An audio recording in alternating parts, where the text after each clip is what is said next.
신바람 사연 아파트. 오늘의 사연 시작하겠습니다. 과거에는 결혼이 장사하는 것도 아닌데 돈 얼마가 그렇게 중요한 건가 생각했습니다. 제일 중요한 건 뭐니 뭐니 해도 두 사람의 마음이라고 생각했지요. 하지만 서로 평생을 다르게 살아온 두 사람이 만나 가정을 이룬다는 게 제 생각처럼 쉽지 않은 일이라는 걸 이번 일로 깨닫게 되었습니다. 결혼은 현실이고 연애의 연장선이 아니라는 사실을 말이지요. 남편과의 연애는 길고도 길었습니다. 정말 저를 떠받들어 모셔주고 제 부탁이라면 하늘의 별도 따다가 가져다 줄 것만 같던 사람이었지요.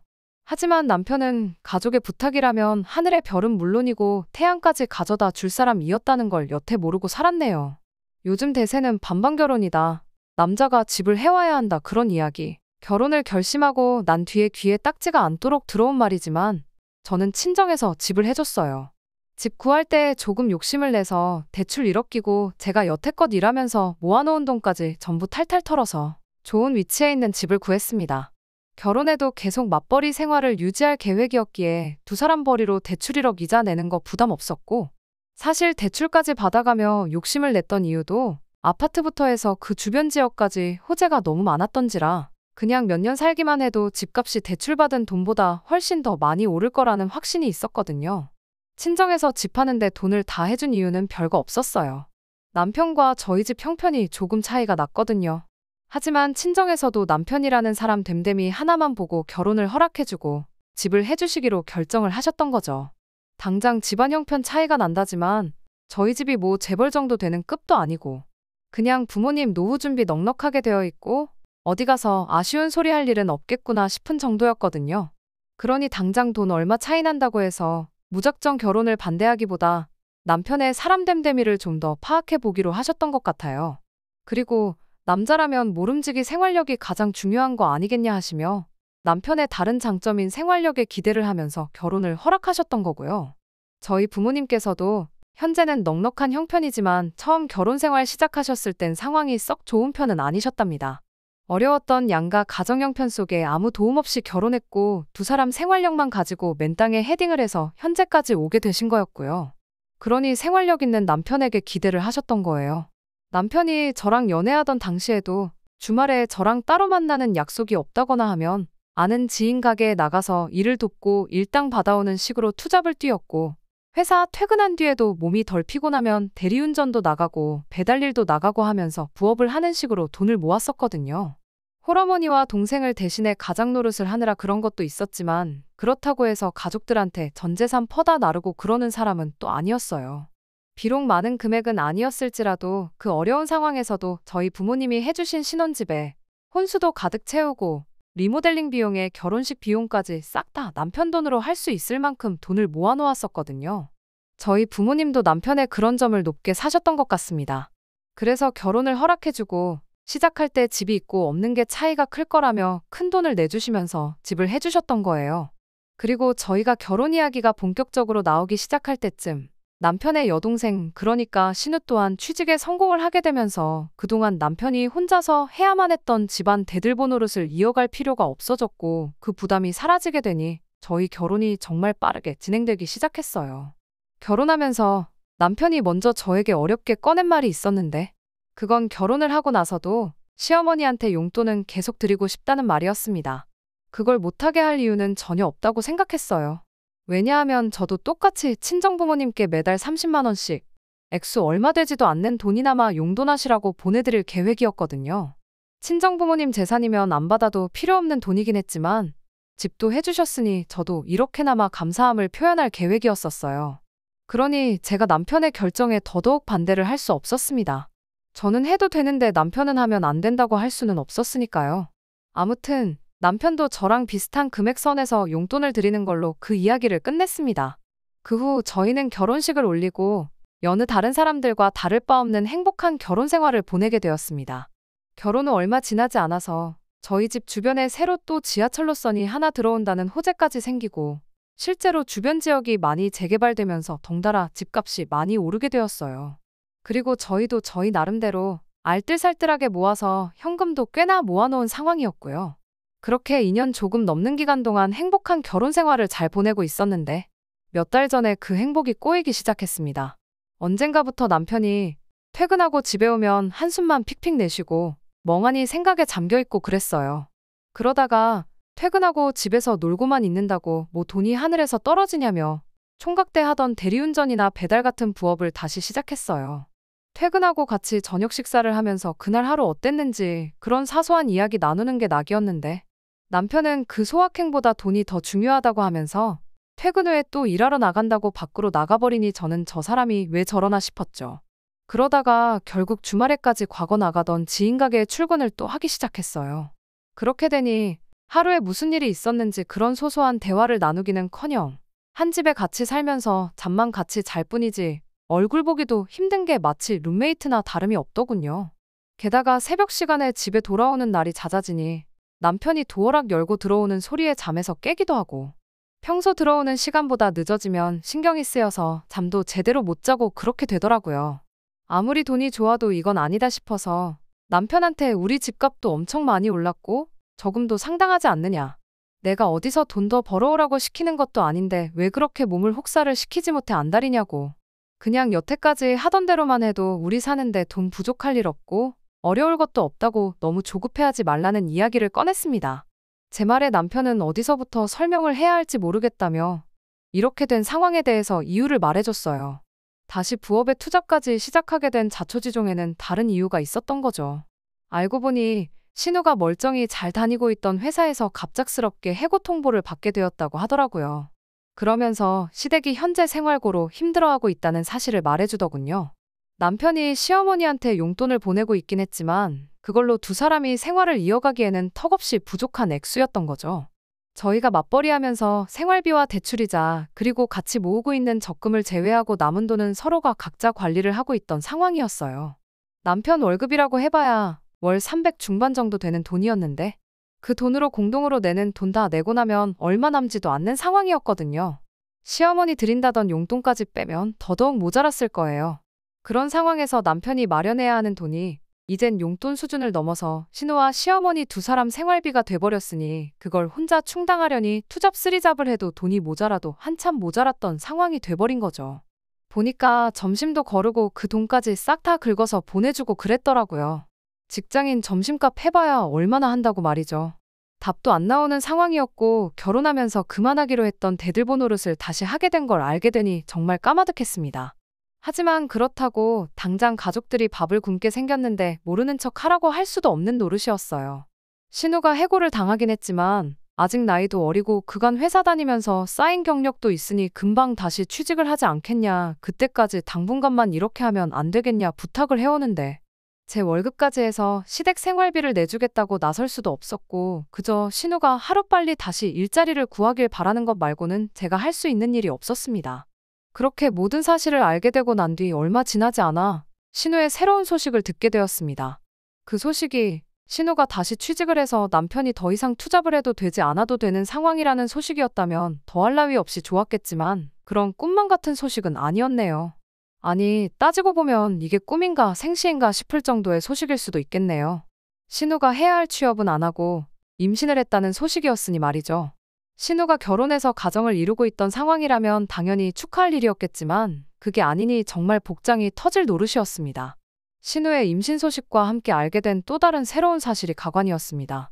애초에 신우가 멀쩡히 잘 다니던 직장에서 왜 갑작스럽게 잘렸는지 항상 의문이었는데 알고 보니 해고 통보를 받은 게 아니고 신우가 자기 발로 회사를 나갔던 거였어요. 같은 회사 다니던 직장 동료와 눈이 맞았다고 하더라고요.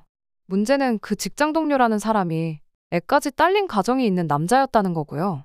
거의 신우가 회사 들어가자마자부터 그런 사이였던 것 같은데 결국 꼬리가 길어서 들켜버리게 되었나 보더라고요. 둘 중에 한 명이 회사를 나가야 하는 상황이었는데 누가 시키지도 않았는데 신우가 그 사람은 지켜낼 가정도 있고 아이도 둘이나 된다고 모든 책임을 떠안고 자기 발로 회사를 그만뒀다는 거예요. 재미는 둘이서 봐놓고 그 책임은 신우 혼자 지게 되었으니 그것만 해도 답답해 미칠 노릇이었는데 더 어이없는 건 그렇게 회사까지 지 발로 그만둔 신우가 이젠 눈치 볼 게 없어서 그랬는지 회사 그만두고 나서도 그 사람을 계속 만났던 거예요. 신우 아이는 그 사람의 아이였던 거고요. 신우 소식에 시어머니는 머리 싸매고 드러누우셨고 신우는 신우대로 혼란스러워 보였습니다. 그 아이를 낳고 말고는 다 큰 어른인 신우가 결정할 일이라고 생각했고 제가 왈가왈부할 필요도 없다고 생각했어요.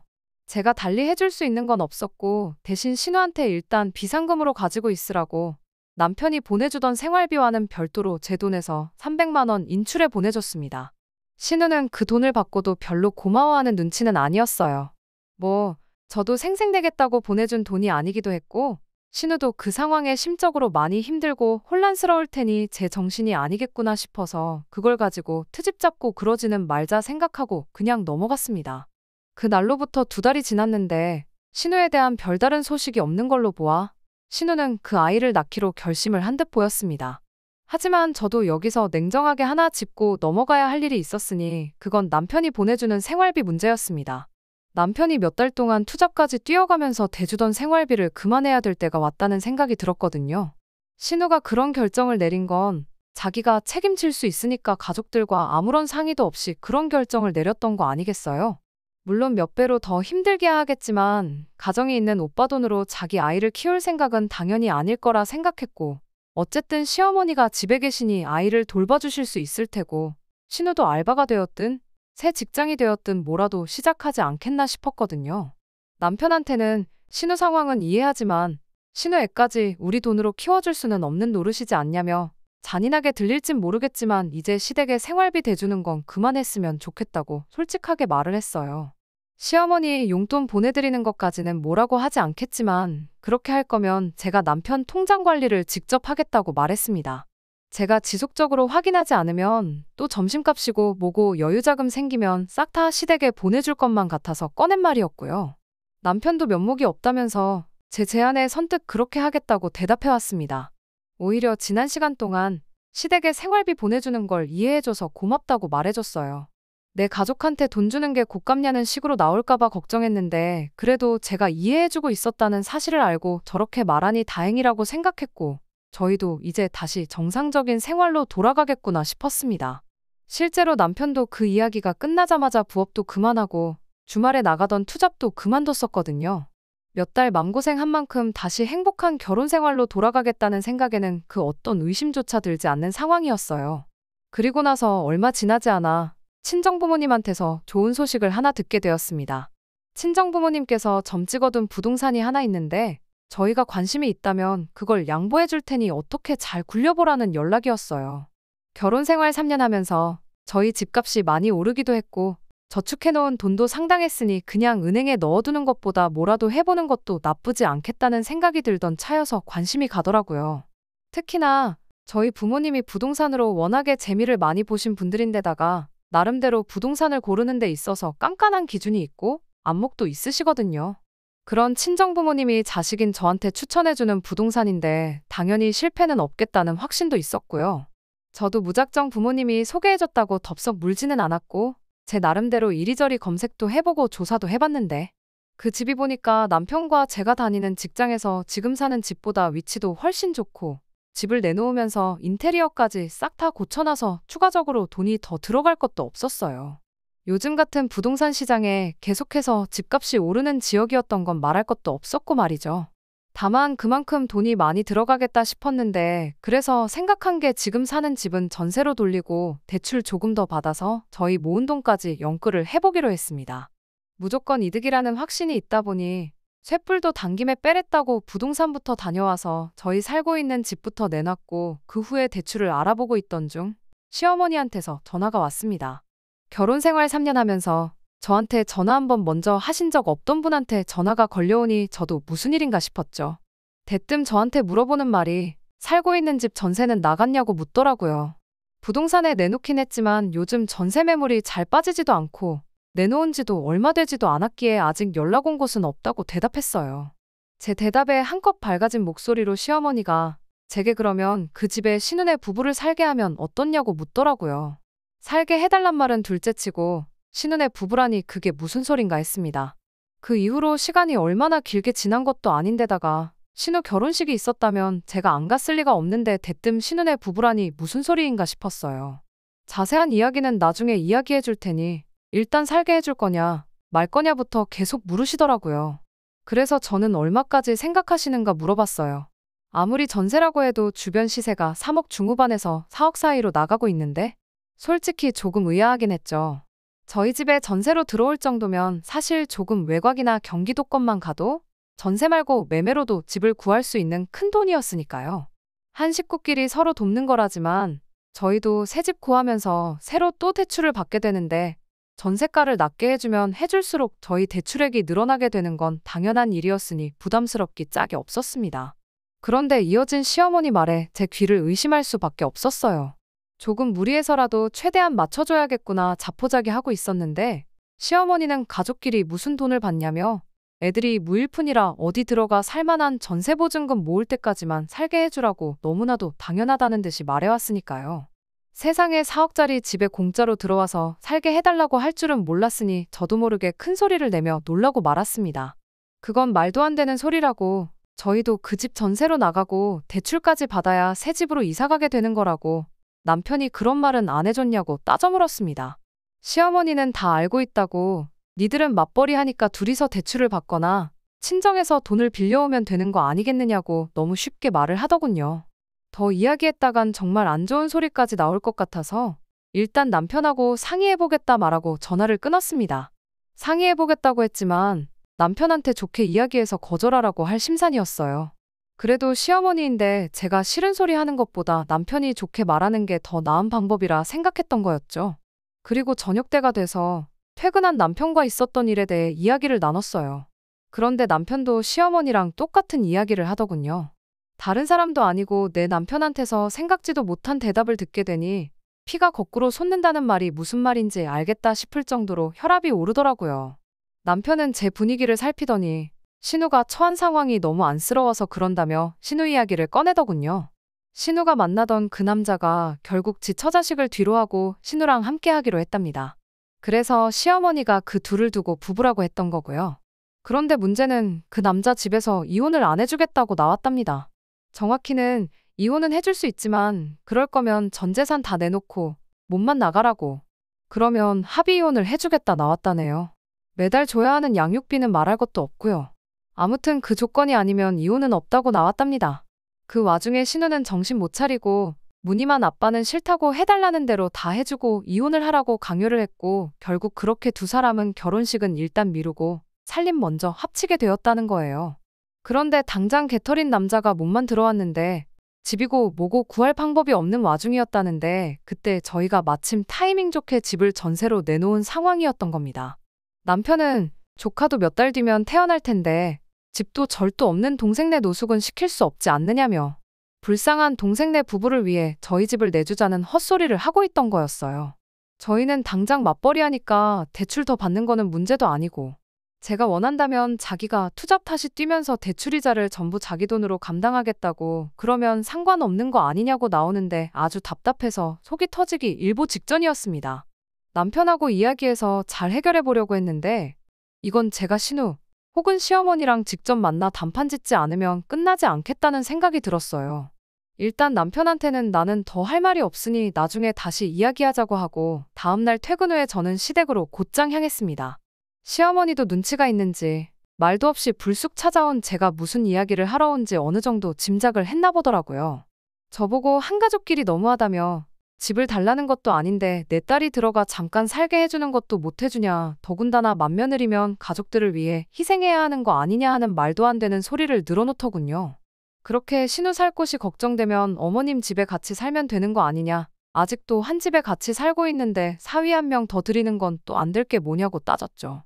신우 애 태어나면 어머님이 애 봐주고 신우도 직장 다시 구해서 나 죽었소 하고 몇 년 맞벌이 하면 애 학교 가기 전에 독립할 돈 정도는 모을 수 있는 거 모르시냐? 굳이 내 집을 내줘야 하는 이유가 도무지 이해가 되질 않는다. 처음에는 저도 대화로 다른 해결책을 모색해볼 요량으로 제 생각을 이야기했는데 시어머니는 제 말에 그 집이 어디 네 혼자 집이냐고 제 말에 꼬투리를 잡더라고요. 설마 남편이 인테리어 비용한 거랑 혼수해온 거 가지고 소유권을 주장하려는 거냐 따져 물었어요. 그 말에 어디 그뿐이겠냐며 여태까지 대출도 같이 갚아오지 않았냐고. 네 혼자만의 집이라 생각하지 말거라 하는 겁니다. 대출이라 봐야 1억 받은 게 전부고 3년 동안 갚아봐야 얼마나 갚았겠냐고. 아직 반이반도 안 갚았는데 6천 들고 와서 4억 집이 공동소유라고 주장하는 게 말이나 되냐고 따졌죠. 인테리어 비용 2천에 혼수랑 여태까지 남편이 갚은 대출이자 당장 다 돌려주는 거 일도 아니라고. 지금 제가 여기까지 찾아온 이유는 내 집에 신우 살게 할 생각 없다는 거 확실하게 하러 온 자리니까 이야기 길게 하지 말자고 말했습니다. 시어머니는 제 말에 대답도 안 하고 지금 내 아들 내쫓는다고 협박이라도 하려는 거냐며 너 니네 부모한테 가정교육 그렇게 받았냐고 아주 싸가지가 없다고 따지고 들더군요. 부모님 이야기까지 나오는 걸 보니 상황이 갈 때까지 간 것 같았고 더 되돌릴 수도 없겠다는 생각이 들었습니다. 그래서 저도 여과 없이 시어머니한테 한마디 했어요. 어머님이야말로 신우 가정교육을 어떻게 시켰길래 저 모양 저 꼴이냐. 멀쩡히 가정이 있는 남자 꼬시다 걸려서 직장까지 잘렸으면 거기서 적당히 하고 멈춰야지. 뭘 잘했다고 그 꼴을 당하고도 그 남자를 계속 만나다가 한 집안을 풍비박산을 내놓고 이제는 지 오빠 결혼 생활까지 파탄을 내려고 하고 있지 않느냐고. 저도 할 말 못할 말 가리지 않고 따발총 마냥 쏘아댔어요. 시어머니 얼굴이 시뻘개져서 곧 뒷목이라도 잡을 기세로 부들부들거리고 있더라고요. 돈 관리를 어떻게 했길래 신우 직장 잘리자마자 아들한테 투잡 쓰리잡을 시켜가며 생활비를 받아낼 때 알아봤어야 했다. 쉬지 않고 제 할 말만 계속 쏟아냈습니다. 집안까진 들어가지도 못하고 현관문 앞에 서서 시어머니랑 설전을 벌이고 있는데 벼랑간 벌컥하고 현관문이 열리는 소리가 들리더라고요. 반사적으로 고개를 돌렸는데 거기엔 남편이 서 있었습니다. 시어머니가 제가 찾아온 걸 보고 문 열어주기 전에 남편한테 전화부터 했었나 보더라고요. 그 전화를 끊지 않고 내버려둔 건지 시어머니랑 저랑 싸운 내용을 남편은 전화기 너머로 다 듣고 있던 상황이었나 보더군요. 그리고 그 자리에서 남편은 제가 아닌 가족을 택했습니다. 평생 저한테 화 한 번 낸 적 없는 사람이었는데 저를 향해 고래고래 소리를 치더군요. 어디 어른한테 말버릇이 그따위냐고 하면서 당장 무릎 꿇고 빌라고 하길래 무릎 꿇고 빌어야 할 사람이 누군데 이러냐. 당신 뜻이 뭔지 잘 알겠다 말하고 그 길로 시댁 현관문 밖으로 뛰쳐나갔습니다. 남편은 본능적으로 뭔가 잘못되었다는 걸 깨달은 건지 1분도 걸리지 않아 쫓아나와선 차가운 아스팔트에 두 무릎을 꿇고 싹싹 빌기 시작했어요. 이제 와서 무릎을 꿇는다고 뭐가 달라지겠냐. 그냥 당신은 하던 대로 가족들 대들보 노릇이나 하라 그러고 무릎 꿇은 남편을 뒤로 하고 제 갈 길을 갔습니다. 그러니 이제는 시어머니까지 쫓아나와 제 팔을 붙잡고 그제서야 없던 일로 하자면서 저보고 일단 집에 들어와서 이야기 좀 다시 해보자고 하더라고요. 더 이야기할 게 뭐가 있냐. 있어봐야 신우한테 뭐라도 하나 해주자는 소리지 않겠냐 말하고 나는 그 꼴을 보고 살 인내심이 없다고. 아드님은 돌려드릴 테니 망해버린 딸 인생 위에 아들 인생까지 희생시키시라 말하고 집으로 돌아왔습니다. 그 후로 집까지 쫓아온 남편이 자기가 앞으로는 자기 가족들 뒤로하고 저를 위해 살겠다며 계속 빌길래 당장 시댁 생활비 보내준다고 하루에 4시간만 자면서 투잡 쓰리잡도 마다않는 사람이 그게 가당키나 한 소리냐고.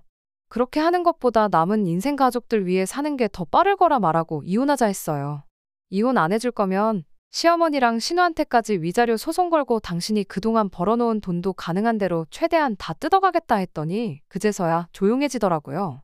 어차피 이혼당할 거면 푼돈이라도 건져서 가는 게 좋겠다고 생각했나 봐요. 결국 남편은 소원대로 지 가족들 대들보 노릇 다시 할 수 있게 가족들 품으로 돌려줬습니다. 털어봐야 땡전 한 푼 안 나올 시어머니랑 신우한테 소송까진 걸지 않았어요. 돈 몇 푼 더 받겠다고 그 집구석 인간들 얼굴 더 보는 것보다 후딱 끝내버리는 게 정신건강에 더 좋을 것 같다고 생각했거든요. 결혼했으면 와이프부터 챙겨야지. 가족들 그렇게 걱정됐으면 애초에 결혼은 왜 했는지 모르겠네요. 그렇게까지 생각하고 싶지는 않지만 나중 가서는 제 돈으로 가족들 부양하자고 했을 수도 있겠다는 생각을 하니 이렇게 이혼해버린 게 차라리 잘 된 건가 싶을 때도 있네요. 끝까지 들어주셔서 감사합니다. 오늘의 사연은 여기까지입니다. 구독과 좋아요, 알람 설정 부탁드리고 더 좋은 사연으로 다시 찾아뵙겠습니다. 감사합니다.